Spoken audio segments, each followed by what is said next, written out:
तो नमस्कार दोस्तों, एक बार फिर से स्वागत है आप सबका अपने इस चैनल में। आज मैं फिर से बात करने वाला हूं कि जब हमारे धान में फूल पत्ती लगने वाला होता है यानी बालियां निकलने वाली होती हैं, तब हमें क्या करना चाहिए, कौन सी खाद डालना चाहिए, क्या छिड़काव करना चाहिए। तो दोस्तों लगभग ये होता है 55 से 60 दिन के बाद में हमारे धान में फूल पत्ती लगना स्टार्ट होता है, यानी बालियाँ आना स्टार्ट होता है। तो दोस्तों वीडियो में बने रहिए, मैं पूरा स्टेप बाय स्टेप बताऊँगा। तो दोस्तों पहली खाद हम जब देते हैं लगभग धान बैठाने के 8 से 10 दिन के बाद में, और दूसरी खाद लगभग 25 से 30 दिन के बाद में देते हैं। और तीसरी खाद हमें कब देना चाहिए, जब बालियाँ लगने वाली हो यानी 55 से 60 दिन में, तब हमें देना चाहिए।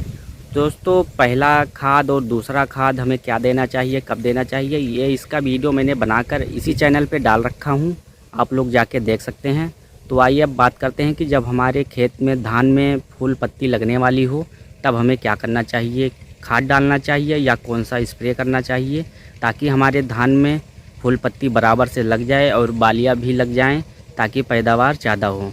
तो आइए सबसे पहले मैं धान दिखा देता हूं अपना, फिर उसके बाद में बात करते हैं। तो दोस्तों आप लोग देख सकते हैं ये है धान अपना, और इसमें आप देख सकते हैं कहीं कहीं कोई ये देखिए बाली निकल गया है, और अभी ये तो लगभग किसी पौधे में निकल रहा है। और हम क्या करेंगे कि हमारा बराबर से बाली निकल जाए, बराबर से धान में फूल पत्ते लग जाएं। तो दोस्तों आप लोग देख सकते हैं ये हमारा धान, ये दिखाता हूँ मैं आप लोगों को। ये आप लोग देख सकते हैं ये धान हमारा मोटा मोटा हो गया है, यानी कि अब इसमें फूल पत्ती लगेंगे, बाली निकलेंगे। और अभी बराबर से नहीं लगा है, आप लोग ये देख सकते हैं गांठ वाँठ पड़ गई है, तो अब इसमें फूल पत्ती निकलने वाले हैं। तो ये समय होता है लगभग 55 से 60 दिन के बाद में, यानी 2 महीने बाद में। अब हमें इसमें क्या करना चाहिए वो बताता हूँ। और ये देखिए आप लोग कहीं कहीं पे धान निकल गया है और कहीं कहीं पे अब निकलने वाला है सब में। तो दोस्तों अब हमें क्या करना चाहिए, तो दोस्तों पहली खाद हमने बता दिया है और दूसरी खाद भी बता दिया है कब देना है, कैसे देना है और क्या देना है। अब तीसरी खाद में बताना चाहूँगा कि दोस्तों तीसरी खाद में हमें कोई नाइट्रोजन, कोई यूरिया कुछ नहीं डालना है, क्योंकि अगर हम नाइट्रोजन यूरिया का अगर हम प्रयोग करेंगे तो अब हमारी बाली निकलने वाली है, तो क्या होगा कि धान की लंबाई फिर और बढ़ जाएगी, बाली लगेंगी और हवा चलेगी। अगर हम नाइट्रोजन का उपयोग कर देंगे तो फिर पौधा हमारा और बाढ़ ले लेगा। तो जब बाली लगेंगी और हवा चलेगी थोड़ा सा भी, तो हमारा पौधा गिरने का चांस ज़्यादा होगा, तो इससे हमें नुकसान हो सकता है। तो दोस्तों आज हम बात करेंगे कि अब हम यूरिया का खाद का कोई भी उपयोग नहीं करेंगे तो क्या करेंगे। अब हमें करना है इसमें एक स्प्रे क्या करना है दोस्तों, बाज़ार से लाना है पोटेशियम नाइट्रेट 13045, और फिर उसी के साथ में हमें लेना है बोरॉन फर्टिलाइज़र। तो दोस्तों इसी दोनों का हमें घोल बनाकर छिड़काव करना है। तो इससे हमें क्या होगा कि बाली जब खेत में लगेंगी तो बाली हमारी बराबर से लग जाएगी खेत में, और फूल पत्ती भी लग जाएगा, गिरेगा नहीं, और पैदावार भी अधिक होगी। तो दोस्तों अब हम बात कर लेते हैं डोज की कि कितना डोज हमें कितने खेत में डालना है। तो दोस्तों मैं बताना चाहूँगा कि 5 बीघा खेत के हिसाब से मैं बता रहा हूँ। तो दोस्तों हमें पोटेशियम नाइट्रेट लेना है 2 किलो, और बोरॉन फर्टिलाइज़र लेना है हमें 1 किलो, यानी कि 5 बीघा खेत के लिए हमारा ये पर्याप्त है। आइए अब दोस्तों बात करते हैं कि कैसे घोल बनाएंगे और कितने टंकी में हम यूज करेंगे। तो दोस्तों हमारे 5 बीघा खेत के लिए 5 टंकी पर्याप्त है, यानी 1 बीघा खेत में हमारा 1 टंकी हो जाएगा। तो दोस्तों हमें क्या करना है कि जब हम 5 टंकी बनाएंगे, जो 15 लीटर वाली टंकी आती है, वो 5 बीघा खेत के लिए 5 टंकी हम बनाएंगे। तो 1 बाल्टी लेंगे, 1 बाल्टी में हम क्या करेंगे कि लगभग 5 लीटर पानी डाल देंगे, यानी कि 1 लीटर प्रति टंकी में फिर डालेंगे। उसके बाद में 1 पैकेट बोरॉन फर्टिलाइज़र 14.5% वाला, और 2 पैकेट पोटेशियम नाइट्रेट, ये दोनों हम उसमें डाल के और अच्छे से मिक्स कर लेंगे, घोल बना देंगे। तो हमारा 5 लीटर का यानी कि तैयार हो जाएगा, यानी 5 टंकी के लिए।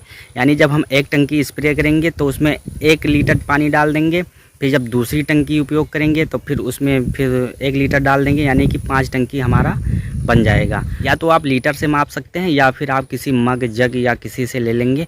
तो यानी कि जैसे मान लो हमने लीटर नहीं लिया, एक लोटा ले लिया या जग ले लिया या मग ले लिया, तो उससे क्या करेंगे, हमें 5 मग, मान लो 5 मग पानी डालेंगे और उसी में घोल बना लेंगे। तो यानी कि फिर एक टंकी में 1 मग पानी हम डाल देंगे। अगर आप लोग लीटर में नहीं मापते हैं कि यानी कि लीटर नहीं नापना है, कोई वैसा ही जुगाड़ मिल जाए, कोई वैसे ही किसी बर्तन से नाप लें, तो आप लोग 1 मग ले सकते हैं। मग में 5 मग पानी बाल्टी में डाल देंगे और तीनों पैकेट को घोल देंगे और उसके बाद में फिर एक मग एक टंकी में हम डाल कर स्प्रे करते रहेंगे। और दोस्तों इसका छिड़काव करने के बाद में हमें क्या करना है, खेत में पानी लगा देना है, यानी कि हमारे खेत में नमी बन जाए। और दोस्तों एक बात का और ध्यान रखना है कि अगर हम जब भी इसका स्प्रे करेंगे, मौसम हमें देखकर ही छिड़काव करना है कि अगर बारिश होने वाला है तब हमें छिड़काव नहीं करना है, बारिश जब निकल जाएगी तब हमें छिड़काव करना है। और जब छिड़काव करने के बाद में खेत में यानी 2 घंटा तक बारिश ना हो, उसी हिसाब से हमें खेत में छिड़काव करना है। और दोस्तों छिड़काव करने के बाद में हमें फिर 2-4 घंटे बाद में खेत में अगर नमी है तो ठीक है, अगर नहीं नमी है तो पानी लगा देना है। यानी कि पानी लगा देंगे तब हम नीचे पानी हमारे खेत में नमी बन जाएगा। और अगर ऊपर से बारिश हो जाएगी तो जो हम छिड़काव करेंगे तो वो फिर धुल जाएगी, तो उससे हमें फ़ायदा नहीं होगा।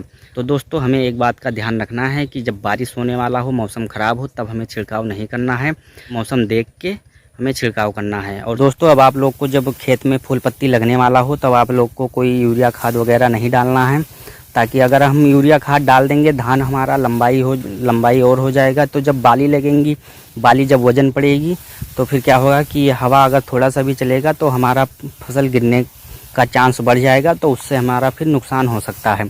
तो इसीलिए मैं बताना चाहूँगा कि अब हमें यूरिया खाद का उपयोग नहीं करना है। जब हमारा फूल पत्ती बाली लगने वाला हो धान में, तब हमें सिर्फ इसी पोटेशियम नाइट्रेट 13-0-45 और उसके बाद में बोरोन फर्टिलाइज़र 14.5% वाला उपयोग करना है, घोल बना के अच्छे से। तो दोस्तों आपको ये जानकारी कैसी लगी कमेंट में ज़रूर बताना। और अगर आपको जानकारी पसंद आई हो तो वीडियो को लाइक करना और चैनल को सब्सक्राइब करना। तो फिर चलिए मिलते हैं फिर किसी अगले वीडियो में, तब तक के लिए बाय।